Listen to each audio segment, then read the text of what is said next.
नमस्कार शेतकरी मित्रांनो, आज शुक्रवार 9 जानेवारी 2026. मित्रांनो, तुरीच्या दरात पुन्हा एकदा जबरदस्त प्रमाणे मोठी घसरण पाहायला मिळालेली आहे. तुरीचे दर हे घसरलेले आहेत. मग किती रुपयाने घसरले, महाराष्ट्रात तुरीला काय मिळतोय बाजारभाव, पहा चॅनलच्या माध्यमातून. तर शेतकरी मित्रांनो, पहिली बाजार समिती आहे कारंजा. तुरीला आवक आलेली आहे 1325 क्विंटलची. कमीत कमी दर मिळालेले आहे 6500 रुपये. सर्वसाधारण दर 7650 रुपये.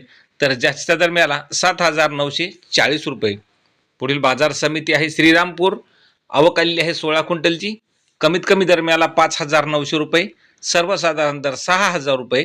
तर जास्तीचा दर मिळाला 6100 रुपये. पुढील बाजार समिती आहे परळी वैजनाथ. आवक आलेली आहे परळी वैजनाथ या ठिकाणी तुरीला 12 क्विंटलची. कमीत कमी दर मिळालेले आहे 6500 रुपये. सर्वसाधारण दर 6600 रुपये. तर जास्तीचा दर मिळाला 6800 रुपये. पुढील बाजार समिती आहे रिसोड. आवक आलेली आहे तुरीला 310 क्विंटलची. कमीत कमी दर मिळालेले आहे 6500 रुपये. सर्वसाधारण दर 6875 रुपये. तर जास्तीचा दर मिळाला 7250 रुपये. पुढील बाजार समिती आहे मालेगाव. आवक आलेली आहे मालेगाव या ठिकाणी तुरीला 11 क्विंटलची. कमीत कमी दर मिळाला 6000 रुपये. सर्वसाधारण दर 6750 रुपये. तर जास्तीचा दर मिळाला 7000 रुपये. पुढील बाजार समिती आहे वडवणी. आवक आलेली आहे 3 क्विंटलची. कमीत कमी दर मिळाला 6602 रुपये.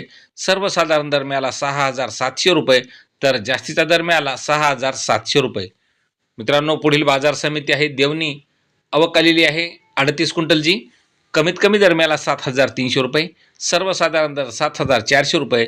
तर जास्तीचा दर मिळाला 7501 रुपया.